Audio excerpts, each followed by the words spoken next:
הסעיף החמישי בשאלה הזאת הוא סעיף מעניין מאוד. אחרי שמצאנו את הדלטה P, את ה-P בעצם שגורם לסגירה, ואת הדלטה T שגם הוא גורם לסגירה, וכל אחד מהם בנפרד גורם לסגירה, הסעיף הבא אומר לנו, אם נפעיל גם את ה-P וגם את הדלטה T, מה המאמצים שיהיו לנו במוטות? וזה סעיף מעניין כי אפשר לפתור אותו בשני שלבים. השאלה היא, מה אנחנו מפעילים קודם? את הטמפרטורה או את הכוח? לדעתי יותר פשוט ללכת ולהפעיל קודם את הטמפרטורה, ועל המבנה הסגור כבר להפעיל את הכוח P שמצאנו. אז אם אנחנו מפעילים את הטמפרטורה על המבנה הפתוח, זו בדיוק הטמפרטורה שמצאנו שסוגרת את המבנה. אז עכשיו אנחנו נוריד את הטמפרטורה ונגיד שזאת בדיוק הטמפרטורה שסגרה לנו את המבנה. עכשיו אנחנו מפעילים על המבנה את אותו כוח P, אבל כבר על המבנה הסגור, וברור לנו שיהיו לנו תוצאות שונות לחלוטין, כי המבנה שלנו כבר סגור, ועם זה הוא מבנה לא מסוים סטטית. אז בואו נראה מה יש לנו פה, מבנה כזה שפועל עליו כוח P, ואם אנחנו נפרק עכשיו את המבנה, אנחנו נראה שיש לנו פה כוח P, אותו כוכב שמצאנו בסעיף הראשון.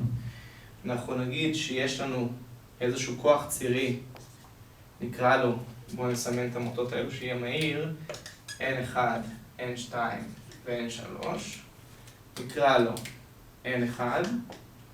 אם אנחנו נצייר איך ייראה הסכמה בעצם של המבנה הזה, אז בואו נניח שהיא תראה משהו כזה, וזה אומר לנו ש-BF הוא מתוח, בואו נניח שהוא מתוח, אז נקרא לזה N2, וגם זה מתוח, אז נסמן אותו N3. אז משוואה הראשונה שאפשר לבנות פה זה סכום כוחות בכיוון Y. סכום כוחות בכיוון Y ייתן לנו N1 ועוד N2 שווה ל-P כוכב שמצאנו ועוד N3. משוואה הראשונה. משוואה השנייה, סכום מומנטים בנקודה הזאת. N2 כפול L שווה ל-N3 כפול 3L. שתי משוואות, כשהנעלמים שלנו זה N1, N2 ו-N3, שלושה נעלמים. כפי שאמרנו זה מבנה לא מסוים, ובמבנה לא מסוים לא מספיקים לנו משוואות שיווי המשקל, לא מספיקות לנו. אז ברור לנו שאנחנו נצטרך לבנות איזושהי משוואת התאמה. משוואת התאמה די פשוטה שאני רואה שאפשר לעשות פה, זה משוואת התאמה על נקודה A. כמה שתרד נקודה A מצד AH, זה כמה שתרד נקודה A מהכיוון של המבנה הימני. אז בואו נראה לי AH, למצוא אותו פשוט יותר, אז דלטה A נרשום של AH כלפי מטה, זה שווה ללחיצה שיש לנו על העמוד, שזה N1, כפול אורך העמוד הזה, 1.5 L, לחלק ל-E, A, שטח העמוד. מצד שני, אנחנו רוצים להגיע לירידה של A דרך דלטה B ודרך דלטה D.